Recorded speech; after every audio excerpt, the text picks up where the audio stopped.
बिस्मिल्लाहिर्रहमानिर्रहीम।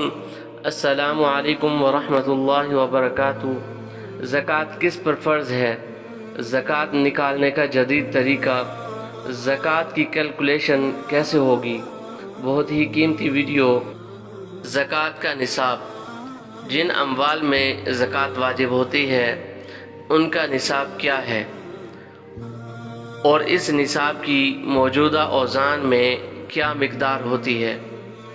ज़मीनी पैदावार खा कितनी भी हो इसमें औशर वाजिब होगा, लेकिन सोना, चांदी, रुपए, तिजारती सामान वगैरह में एक मखसूस मिक़दार है। उतनी मिक़दार का मालिक होने पर ही ज़कात वाजिब होती है। उसी मिक़दार को निसाब ज़कात कहा जाता है।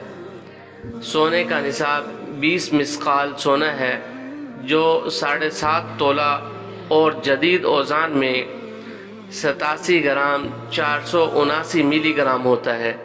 चांदी का निसाब 200 दिरहम है जो 52.5 तोला है और जदीद औज़ान में 35 ग्राम 621 मिलीग्राम होता है।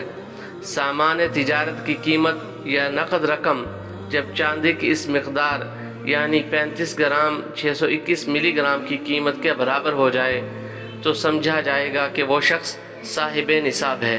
अगर कुछ सोना और कुछ चांदी हो और उसके साथ कुछ माल तिजारत भी हो या नक़द रकम हो तो इन सब की कीमत लगाकर देखा जाएगा। अगर वो 52.5 तोला 35 ग्राम 621 मिलीग्राम चांदी की कीमत को पहुंच जाए तो ज़कात वाजिब हो जाएगी।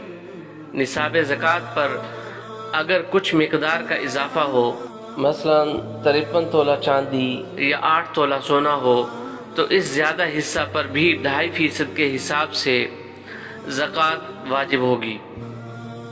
सोने चांदी में अगर कुछ हिस्सा मिक़दार खोट की हो और गलबा ज़्यादा सोने चांदी का हो तो वो पूरी चीज़ सोना चांदी ही के हुक्म में होगी।